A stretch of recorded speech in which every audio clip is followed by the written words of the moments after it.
Hi, I'm Jeanette Roche. This is Forum Daily West. Here are some of the top stories we've been following. The stock market takes a tumble today following Wednesday's historical soar after Trump pauses reciprocal tariffs. And on the campaign trail, Carney promises to add scanners and drones and 1,000 more officers at the border, while Poilievre promises to cut the cost of building new homes. And the bus driver who rammed into a Montreal daycare killing 2 children is being called not criminally responsible by a psychiatrist. Parents react. Thanks so much for joining us. Canada's main stock market fell more than 600 points in late morning trading, and U.S. stock markets also tumbled. They gave back some gains made yesterday after U.S. President Donald Trump paused reciprocal tariffs on dozens of countries, but significantly raised rates on goods from China.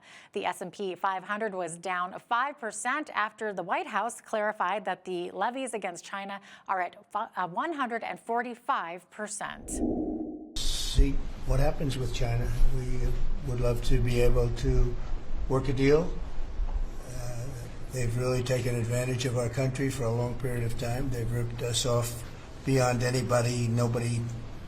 How people stood for it, sitting in my position, is not even believable. And we're talking about many presidents, not just a couple. But they did, and all we're doing is putting it back in shape. We're resetting the table. And I'm sure that we'll be able to get along very well. I have great respect for President Xi. He's been, in a true sense, he's been a friend of mine for a long period of time. And I think that we'll end up working out something that's very good for both countries. I look forward. It was noted that tariffs against Canada didn't change. Liberal leader Mark Carney announced today he will take a break from campaigning tomorrow and return to Ottawa to meet with the Minister of National Defence as well as the Committee on Canada-U.S. Relations and National Security.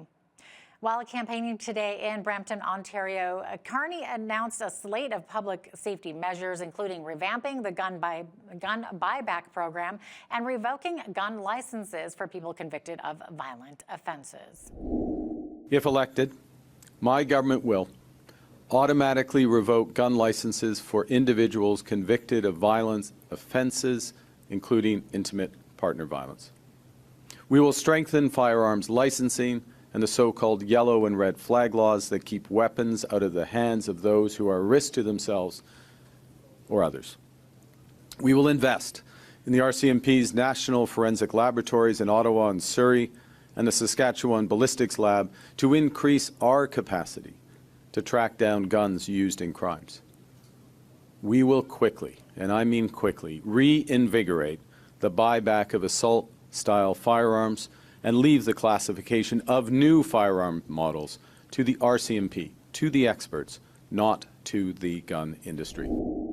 Carney is also promising to hire 1,000 more CBSA officers and add more scanners and drones to stem the flow of drugs and guns into the country from the United States.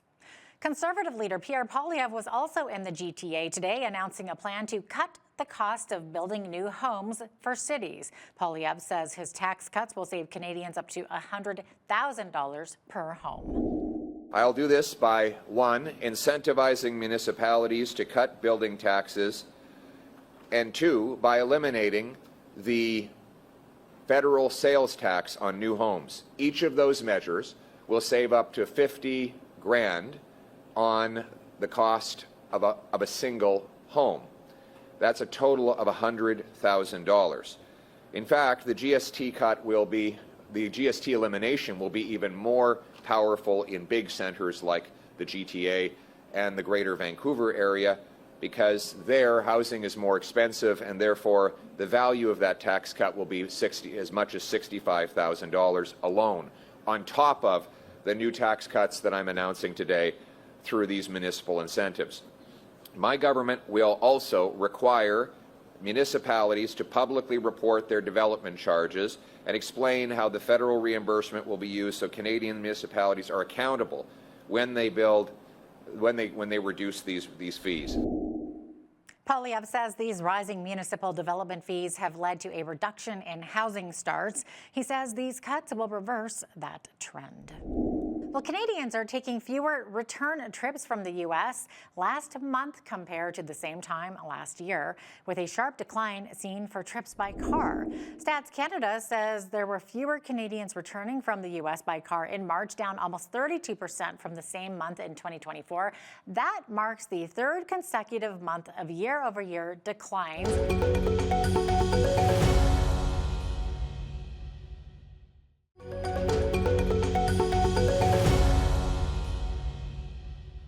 Federal NDP leader Jagmeet Singh says he's worried about the message being sent after a member of the Saskatchewan legislature called him a terrorist. There is an MLA from Saskatchewan that I've learned now has referred to me as a terrorist. I'm an adult. I'm a leader of a national party. I'm an elected official. I'm a lawyer. I don't care that they said that about me. It's not about me. But I am worried about why someone would say that. This is an MLA, someone that's an elected official, respected member of their community, a former teacher. What would make someone say something like that? This is, I'm assuming, a very educated person. On a quick Google, you know that this is completely false. I am a lawyer in good standing. I've passed the bar. I've been called to the bar. I have high security clearance at the federal level. This is clearly a lie. What message does it send to a young kid growing up in Saskatchewan who might look different, who might wear a head covering, who might wrap their head, a young woman, a young boy? What does it say to them when an elected official of their province is lying about somebody else, calling them a negative term like that? What does it say to that kid? That's what I'm worried about, the message it sends and how it basically opens the door to people to discriminate folks just based on the way they look. Saskatchewan Party MLA Raquel Hilbert apologized and retracted her remarks in a brief speech before the House. Utah Governor Spencer Cox says he understands the betrayal felt by Canadians during a visit with Ontario Premier Doug Ford. He highlighted that Canada is the second largest trading partner for Utah and is having ongoing conversations with the U.S. president regarding tariffs.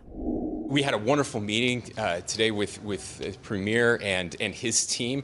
We're proud of the relationship between Utah and Ontario, between Utah and Canada, between the United States and Canada, one of our oldest allies, and in Utah, our second largest trading partner for both imports and exports. So I have a great relationship with President Trump, and those are conversations that are ongoing. I know there's lots of concerns, I think, on both sides. Everybody's trying to figure out what this means and what the policy is going to be moving forward.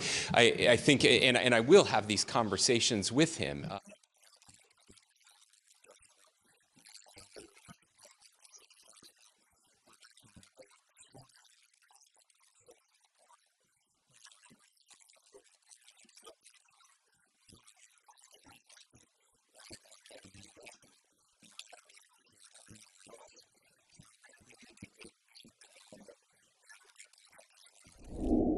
New polls are supporting evidence that Western Canadians are considering the move of secession from Canada if the Liberals are to win the federal election. In an Angus Reid poll, about 25% or a quarter of Albertans would initially vote towards a referendum and becoming a new country. That number rises to 30% if the Liberals win a fourth term in government. Now, in Saskatchewan, the results show that 20% will vote yes initially, but will spike to 33% if the Liberals win. Now, in another poll from March by Main Street Research, a combined 37% of Albertans are either somewhat or strongly in favor of the idea of separating from Canada, either through an independent Alberta or with other Western provinces. 25% would vote in favor of separation in a theoretical referendum, a stat mirroring that of Angus Reid, the Angus Reid results there. Separation sentiment is slightly lower than it reportedly was in 2019, and Quebec remains more passionate for secession, with 28% of Quebecers in favor. Well, some tragic news now. A helicopter crash in New York has left all 6 occupants dead after it crashed into the Hudson River this afternoon. The sightseeing chopper occupants were, oh, look at that, were reportedly a Spanish tourist family with 2 adults, 3 children, and a pilot. Video shows right there the helicopter free falling straight down into the Hudson, where it's apparent that the tail rotor and blades broke apart in the air. The chopper was on its 6th flight of the day and flew for 15 minutes around Manhattan before the crash. It's not clear as to what caused the chopper to crash, but the helicopter has reportedly been flying for 21 years. Very sad indeed. Lethbridge School Division is piloting a kinder care program at Senator Buchanan and Nicholas Sharon Elementary Schools, offering the students the opportunity to participate in a full-day program instead of the traditional half-day. Christine Light, Division's board chair, explains the initiative is being carried out as part of the 2024-25 operating budget. Light says the program has been successful so far, and it will continue into the 2025-26 school year.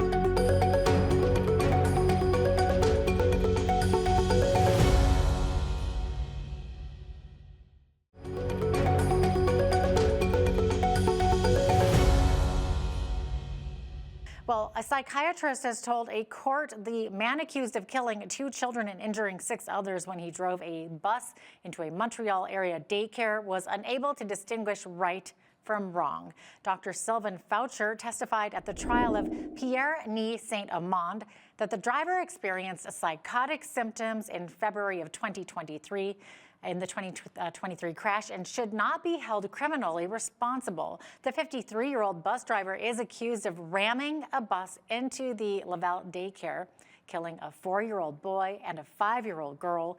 But parents of these surviving children were also at the court and had something to say about it. Melanie Goulet, whose daughter survived after being trapped under the bus, says she feels Ney Saint-Amand was being treated as a victim and is receiving more help and treatment than the children are. Everything that both the experts, they said, they were talking about him like he is all of us. Like there was nothing special about him. So today we have to make sure that this won't happen again. Basically, they were trying to justify his action. Yes. By his past.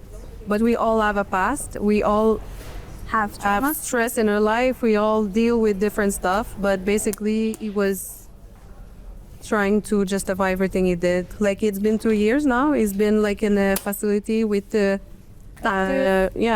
really big team. And everything is for his recovery. What about us? What about the kids? Like, our kids were 5 years old when this happened. So they were making they were telling us about his past, like he was young, he suffered a lot. Okay, fine. What about our kids? They suffered a lot. They had a big trauma it's a big trauma on brain and development. What's going to happen in 10 years, 15 years? Who's going to be there for them?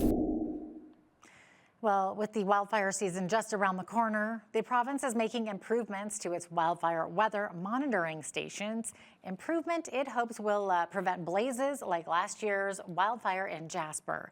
Forestry and Parks Minister Todd Loewen says $900,000 in budget 2025 will bring the total investment in upgrades to $1.9 million over the next 3 years. So what does this new funding mean? First, it will go directly towards upgrading older equipment and technology. Some of our current stations have served us well, but it's time to modernize them to ensure they're providing fast, reliable, and accurate data in all conditions.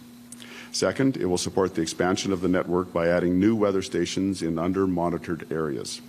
Alberta Wildfire is working to identify the most strategic locations for these new stations based on data gaps, fire history, and emerging threats.